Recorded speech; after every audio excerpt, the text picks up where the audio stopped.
It started on an ordinary October afternoon, the kind where Boston winds turn sharp, and the leaves abandon the trees like secrets no one wanted to keep.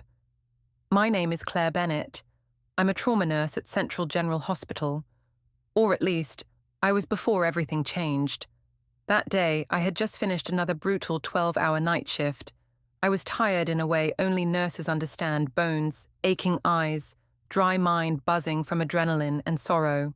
After checking one last patient chart and handing over to the day team, I trudged into the staff locker room. "Another rough night, Claire?"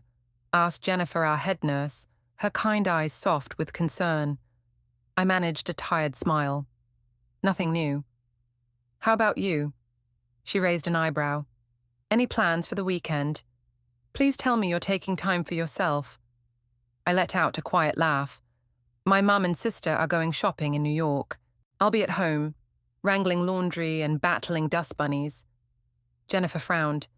"Claire, you always carry the load. Doesn't anyone help you out at home?" I shrugged. "I'm used to it." But the truth was more complicated. I had learned long ago that in the Bennett household, my efforts were simply expected, never praised, never noticed. My mother Martha and sister Sophie were used to me being the dependable one, the invisible glue, the problem solver, the one who didn't complain. Leaving the hospital, I braced against the wind and walked toward my apartment, small, tidy, and quiet. Too quiet. It was a place where no one left dirty dishes or makeup stains in the sink. No one asked how your day was or told you you were doing great. But it was mine. I dropped my bag by the door and glanced at the refrigerator. Postcards covered its surface, pinned down by magnets shaped like cats and teacups. London, Rome, Tokyo, all from Dad. Thomas Bennett wasn't just my father. He was the only one in the family who ever truly saw me. He worked as an executive at an international trade firm, always traveling for business. Calm, smart, reliable.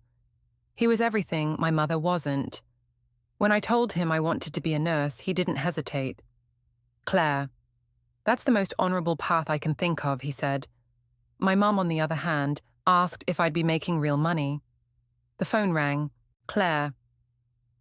My mother's voice drifted through brisk and businesslike. "Are you still coming tomorrow? We're having dinner. Sophie's friend from that design agency is dropping by. Be home by 6. "I remember," I replied. "Did you already go shopping?" There was a pause. "Well, Sophie and I decided to head to New York instead. Just a quick trip. We'll be back by dinner, of course. Could you handle the grocery shopping and cooking? You're off work, right?" I paused. I had taken the day off specifically to rest, but I already knew my answer didn't matter. "All right," I said. "I'll take care of it." "You're a lifesaver, Claire. You always are," she chirped and hung up. She didn't ask how I was feeling. She never did. I sank into the couch, the weight of fatigue pressing into my bones more than ever. I loved my family. At least I thought I did, but loving them always seemed to mean putting myself last. Just then, my phone lit up with a video call. Dad's face appeared framed by a hotel window with the Eiffel Tower in the background. "Hi, sweetheart. How's my favorite nurse?" I smiled for the first time all day. "Hi, Dad." "Where are you now, Paris?" he said. "Flying to Brussels in the morning. It's a long project. Looks like I'll be in Europe for the next 3 months. My heart sank a little. "That long, I'm sorry, honey. I'll miss your birthday." "It's okay." "I get it." He looked tired but concerned. "Claire, if anything happens, call me. Day or night. I will. Take care of your mum and Sophie too, all right? They'd be lost without you. Of course. Always." It was a joke, but not really.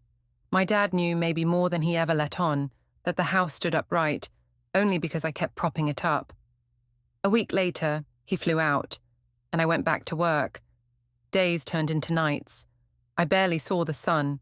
The only constant was that when I returned home, there was always a pile of chores, a list of errands, and no one asking if I was okay.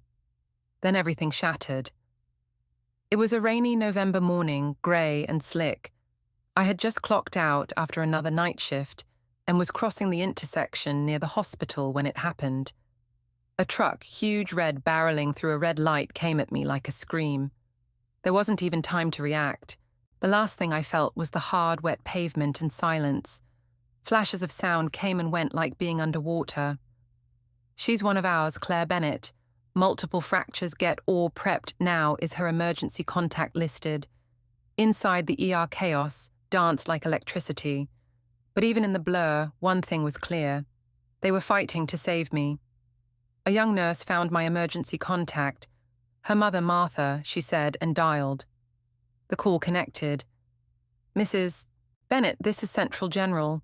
Your daughter Claire has been in a traffic accident." There was a pause. A sleepy voice replied, "Oh, I'm walking Sophie's dog right now. I can't come." The nurse blinked. "Ma'am, she's in critical condition. We need you to come to the hospital now." I said I can't. Besides, Sophie and I are leaving for New York this afternoon. The call ended. When I opened my eyes again, everything hurt, but it wasn't the pain that crushed me. It was the realization that no one from my family had come. Not my mother. Not my sister. Just Jennifer holding my hand, whispering, "We're here. You're not alone."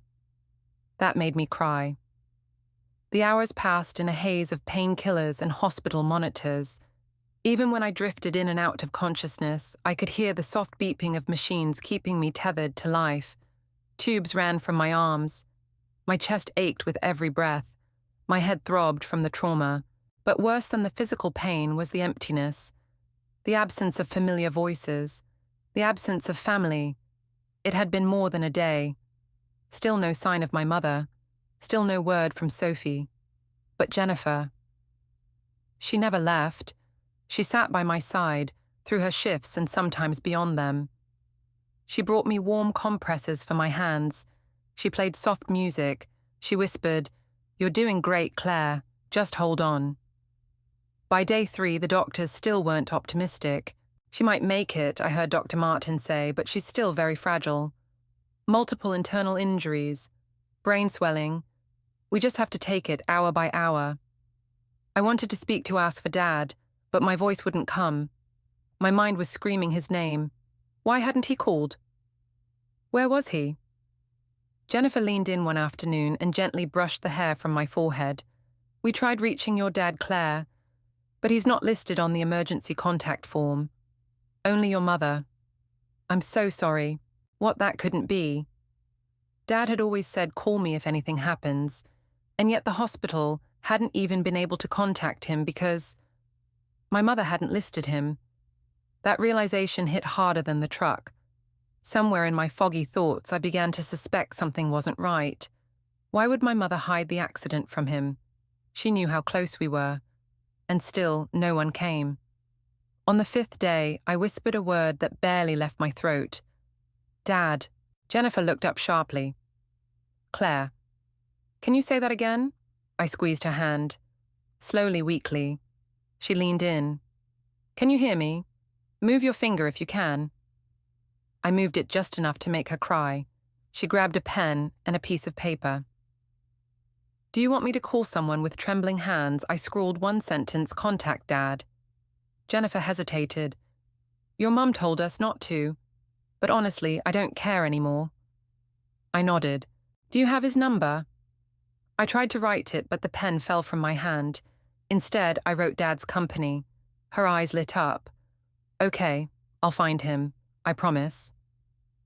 And she did.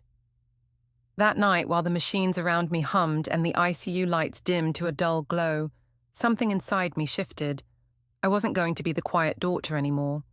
The obedient one. The forgotten one. On the 8th morning after the accident, the Boston sky hung low with clouds the color of bruises. Rain streaked the hospital windows just like the day I was hit. Downstairs, the hum of an engine broke the quiet as a luxury SUV pulled into the hospital's visitor parking. My mother stepped out first, shielding herself with a designer coat, followed by Sophie, who looked more annoyed than concerned. "I hope this won't take long," Sophie muttered.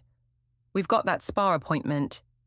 "She'll probably still be unconscious," Mum replied, rolling her eyes. "It's not like she's dying now." They approached the ICU with impatience etched on their faces. "We're here to visit Claire Bennett," my mother announced to the nurse at the front. The nurse glanced at the chart and blinked in confusion. "One moment, please."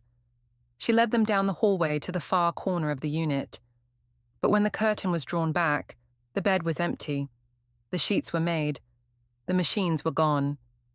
Martha blinked. "Where is she?" "She was discharged last night," the nurse said politely. "Discharged." Sophie nearly dropped her bag, but she was in critical condition. She made a remarkable recovery. The doctors approved her discharge under the care of her close colleague Jennifer Foster. But she didn't come home. My mother said, a note of anger now creeping in. "Where did she go? I'm sorry, but due to patient privacy, I can't share that information. But I'm her mother." The nurse simply nodded toward the empty bed. "She left you something." There, resting on the pristine white pillow, was an envelope. It was addressed in my handwriting. To Martha Bennett. My mother opened it, unfolding a letter, written on plain memo paper. Her eyes moved slowly across the page and her face began to pale. Sophie leaned over her shoulder. "What is it, Mum?" Martha's hands trembled. Then she began to read aloud. "If you're reading this, you finally came to the hospital. It's been 8 days. 8 days since I was crushed under the wheels of a truck. The doctor said I might not make it. But you said you couldn't come because you were walking Sophie's dog. You only came once. And even then, all you said was, 'Don't tell your father.' Why, Mom? Why did you hide it from him?" Sophie looked uneasy. "What's going on, Mum? I couldn't understand why Dad hadn't called me, not even a text. Then I found out. You told the hospital not to inform him. You told them he was on a 3-month trip in Europe. But Dad wasn't in Europe. He was in Asia, on a 3-week project." My mother's knees gave out and she sat on the hospital bed. I confirmed it by calling Dad's company. I had Jennifer help me. He was never supposed to be gone that long. Then last night, I went home. I used the spare key. I walked in through the back door.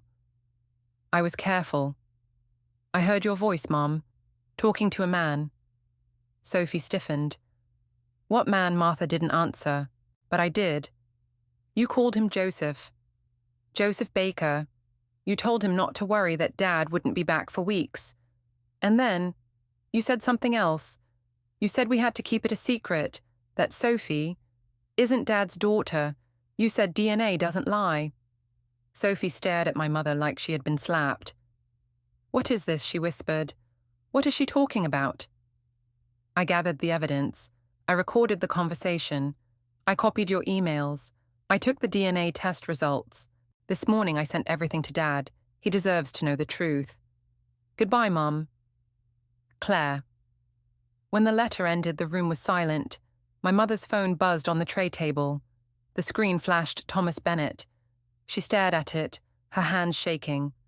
But before she could answer, it went dark. Too late. The truth was out. While they stood frozen in that sterile ICU room, clutching my letter like it was a live wire, I was already gone physically, mentally, emotionally. I had chosen to disappear, not out of revenge, but out of necessity. I needed space to breathe, to heal, to become something other than the daughter who was constantly dismissed, depended on, and ultimately discarded. And I needed Dad to finally know the truth. Thousands of miles away in a luxurious hotel suite, overlooking Victoria Harbour, my father stood by the window. The night sky of Hong Kong glittered with city lights, but his eyes weren't focused on the skyline. They looked distant, tired as if sensing something was wrong, but not knowing what. A knock broke his thoughts. Mr. Bennett, said the hotel concierge as he handed him a package. International mail for you. Just arrived. My father raised an eyebrow. The envelope bore a Boston postmark. No return address, just a simple sticker from Claire. He smiled. Sweet girl, he murmured. Always thoughtful. He opened it carefully. Inside were a few neatly arranged items, a USB stick, a set of printed emails, a folded DNA report, and a letter, my handwriting unmistakable. The first line stopped him cold. Dear Dad, if you're reading this, it means I've survived something I almost didn't, and you're about to learn everything I've learned, things that will hurt, but I believe you deserve the truth. He sat down, slowly, as if every word took the strength out of his limbs. I had written everything, the accident, the neglect, the truth Mom kept from him, the lie about Europe, and then the betrayal. You were never in Europe for 3 months. That was her lie. While I was barely clinging to life in a hospital bed, she told the doctors not to call you, told them you were busy and shouldn't be disturbed. She only visited me once, and even then, she said, don't tell your father. His hand shook as he unfolded the DNA test report. The words stared back at him like a slap across the soul. Probability of paternity 0%. He opened the USB and plugged it into his laptop. It was all there. Recordings, my mother's voice, unmistakable, laughing softly with a man who wasn't him. Calling him Joseph. Talking about how Thomas is clueless. He heard her say, we'll figure something out once Claire's out of the picture for a while. As if my presence was an inconvenience. And then, the line that would never leave him, Sophie can never know. She thinks Thomas is her father. But the DNA says otherwise. He stared at the screen in silence for a long, long time. Then he closed the laptop, and he cried.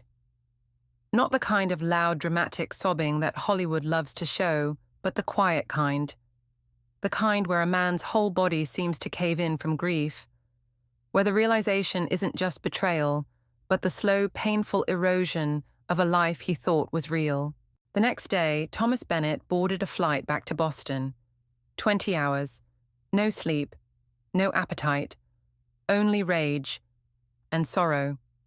When he landed at Logan International, the air felt colder than it should have been. He took a taxi straight to Central General Hospital, praying that he wasn't too late. Claire Bennett, he asked at the front desk.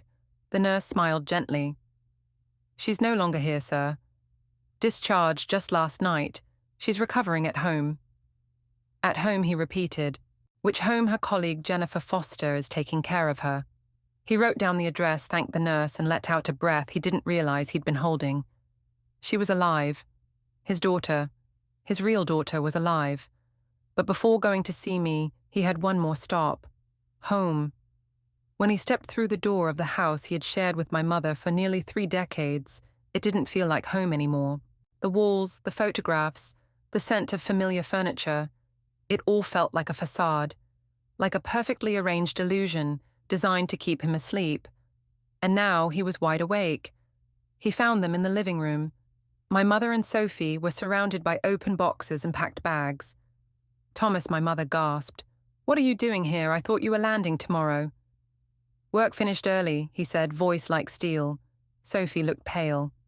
Dad, he turned to her. You're not the one I'm angry with. Then he looked at Martha. Where's Claire? She was discharged. We don't know where she went, Martha said quickly. Thomas stared. You didn't even try to find her. Silence. He took a deep breath. You told the hospital I was in Europe. You told them not to contact me, while our daughter was dying. It wasn't like that, she whispered. Then tell me what it was like, he said, folding his arms. Sophie looked back and forth between them. Is this about what Claire wrote in the letter? Martha's voice cracked. She doesn't know what she's talking about. She knows exactly what she's talking about. Thomas said, his voice rising. I have the DNA results. I have the emails. I have the recordings. Sophie gasped. He looked at her with deep sadness. I'm not your biological father, Sophie. No, she whispered. That's not true. But it was. Thomas placed an envelope on the table. Inside was a signed divorce agreement. I've spoken to my lawyer. You'll both be out of this house by tomorrow. I'm done. But where are we supposed to go? Martha pleaded. That's not my problem anymore. And with that, he walked upstairs to his study, where a photo of me on my graduation day stood proudly on the desk. He picked it up. I was smiling in my nurse's cap, holding his hand. He ran a thumb over the image. Claire, he whispered, I'm so sorry I wasn't there. Meanwhile, I sat on a small couch in Jennifer's warm apartment, a blanket over my lap, a cup of tea by my side.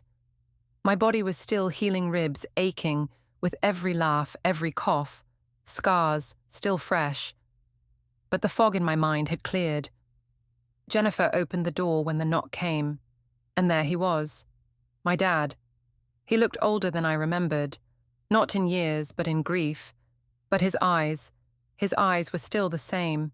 He walked in slowly and then he dropped to his knees in front of me. "I'm sorry," he said, tears brimming. "I'm so sorry, I didn't know."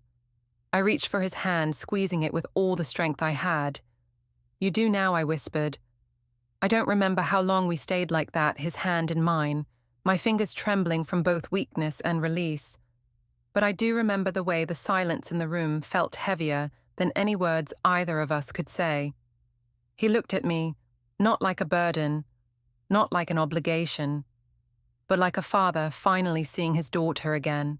"You're safe now," he whispered, his voice shaking, "and I'm not going anywhere ever again." For the first time since the accident, I allowed myself to believe it. The next few days were quiet, gentle. Thomas extended his stay in Boston permanently. He left the company he had worked for most of his life and accepted a senior position at a smaller firm just outside the city. When I asked why, he simply said, "Because this time I'm choosing you." He found us a modest apartment in Cambridge, nothing fancy but warm and sunlit. The kind of place that smells like fresh paint and new beginnings.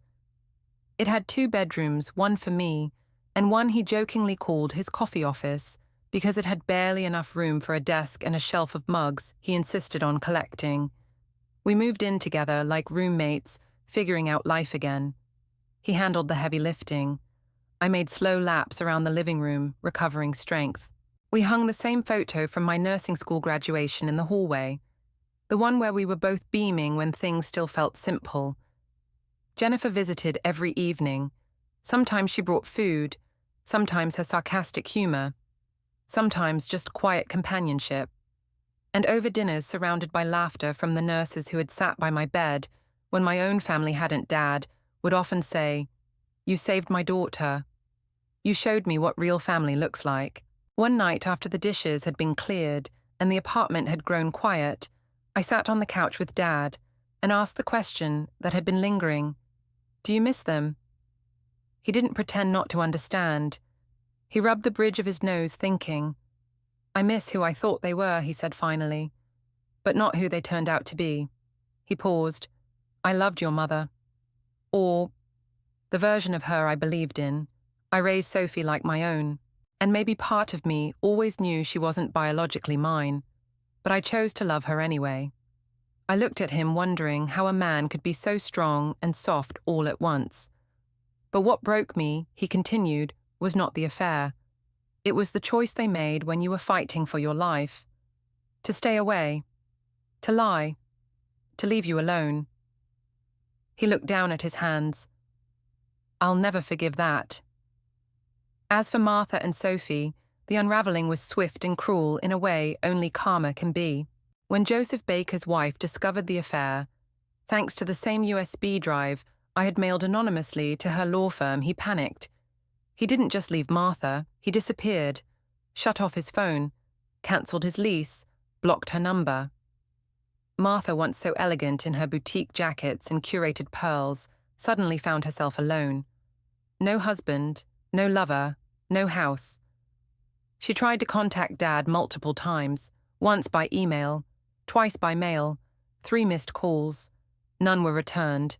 She eventually took up a part-time job at an upscale retail store in the Back Bay district, folding cashmere sweaters for women who reminded her of a version of herself that no longer existed. Sophie, for her part, spiraled in a different direction. She tried to contact Joseph too, to demand answers, but he sent one chilling reply, "Don't contact me again. You're not my mistake to fix." That line I heard broke her completely. She moved out of Boston, trying to escape the whispers that followed her through social circles and client networks. Without Dad's name behind her, doors started closing. The design clients disappeared.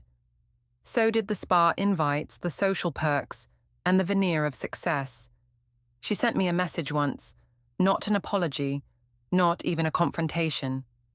Just 5 words. Did you really hate me? I never answered. Because I didn't hate her. I pitied her. She had always looked for validation in all the wrong places, while I had spent years begging for scraps of love that never came. In the end, we were both just daughters trying to be seen. The biggest gift that came from that pain wasn't justice, it was clarity. With Dad by my side, I rebuilt slowly, stubbornly, completely. I went back to the hospital part-time, at first just handling clerical work, then helping out with training new nursing students. Eventually, I was back in scrubs, standing by hospital beds, watching over strangers the way Jennifer once watched over me. Only this time I had boundaries. I said no more often. I stopped apologizing for taking up space. On Christmas Eve, our small apartment flickered with golden lights. Jennifer and 2 of my favorite nurses brought over hot cider cookies and laughter. We sat around the dinner table, Dad at the head, me at his left, Jennifer at his right, and toasted, not to revenge, not to victory, but to peace, to real family. Jennifer said, raising her glass. We all echoed the words. Then the doorbell rang. Dad answered it and returned, holding a small envelope. The handwriting on the front was familiar. From Martha Bennett. He handed it to me wordlessly. I stared at it for a few moments. Then, without even breaking the seal, I dropped it in the trash. The room grew silent. Jennifer looked at me. Aren't you curious? No, I said. Because whatever she wants to say now doesn't matter. I glanced around at the people who had chosen me when it counted. I already have the only family I need. Dad smiled and put his arm around my shoulders. I'm proud of you, he whispered. And for once in my life, I believed it. It's strange how healing doesn't come with a finish line. There's no bell that rings when you're officially over it. No certificate handed to you that says, congratulations, you're whole again. Healing is quieter than that. It sneaks up on you gently, like sunlight creeping across your face on a morning you forgot was beautiful. It came to me slowly in the laughter over dinner, in the silence that didn't feel empty in my father's steady footsteps in the kitchen as he hummed an old jazz tune. I still had scars, both on my body and in places no surgeon could ever touch. But they no longer defined me. They reminded me of what I had survived, of who I had become. One early spring morning, I sat on a bench outside the hospital, wrapped in a light coat, sipping coffee while waiting for my shift. The dogwood trees were beginning to bloom, soft white petals drifting down like confetti, a symbol of quiet renewal. Jennifer joined me a moment later, coffee in one hand, a cinnamon bun in the other. Another miracle saved by Nurse Bennett, she teased. How does it feel to be the legend of Central General? I laughed. Exaggerate more. Fine. Modest legend then. I looked at her. You know, if it weren't for you, I wouldn't be sitting here right now. Jennifer's eyes softened. Claire. No, really, I said. You didn't just save my life. You gave me a reason to fight for it. She reached for my hand and squeezed. You saved yourself. I just held the flashlight. Some nights I still dream of the accident, the screeching tires, the sudden cold, the weightlessness before the pain. But I don't wake up gasping anymore. I wake up and reach for the grounding warmth of a world that's mine, now rebuilt brick by brick with truth, love, and choice. A few months later, Dad and I took a small trip to the coast. We booked a weekend in a cottage near Cape Cod, just the 2 of us. One evening, we sat on the porch, watching the ocean waves roll in the sky, dipped in oranges and blues. I never got to tell you I said how much I looked up to you, even when you were gone a lot. He turned to me, surprised. I always knew you loved me, I continued, even when no one else showed it. He was quiet for a moment. Then he said, I failed you, Claire. I should have been more present. I should have seen the way they leaned on you too much, the way they dismissed you. But I didn't. I reached over and took his hand. You came back, I said, when it mattered. That's all I'll ever remember. He didn't speak, just pulled me into a gentle side hug, like he was holding a part of himself he thought he'd lost. And maybe he had, until now. I don't know where Sophie is now. Last I heard, she had moved west, started a new life under a different last name. She sent a few emails. I read them. They weren't cruel, but they weren't apologetic either. Just explanations, excuses wrapped in a ribbon. I never replied. Some bridges don't need to be burned, they just stop being crossed. As for Martha, I saw her once. It was in passing. I was walking home from the hospital. She was stepping out of a boutique downtown, dressed in beige, older than I remembered her posture, smaller, her face drawn. She saw me too. Our eyes met. She didn't wave, neither did I. There were no words left between us, and honestly, I didn't need any. On the anniversary of the accident, I lit a candle, not for grief, but for gratitude, because that moment, horrific, life-changing, unfair, had also set me free. It burned away illusions, it stripped off the masks, and from the ashes, I built something new. A life where I am no longer invisible, where I am no longer last on the list, where I no longer beg for love. I now understand that family isn't always made of blood. It's made of people who choose you. People who show up at 3 a.m., with soup and sarcasm. People who hold your hand when you can't speak. People who look at your wounds and say, "You're still beautiful, still strong, still you." That's family. That's home. So if you're listening to this story, whether you're someone who's felt forgotten, someone who's been overlooked or used, or someone just trying to find your voice again, I want you to know this. You are not alone. Your worth doesn't shrink just because others refuse to see it. And sometimes, the most powerful thing you can do isn't to fight or to scream. Sometimes it's simply to walk away and live well. I did. And I'm still walking forward, one quiet, powerful step at a time, with real family beside me and real love finally in my heart.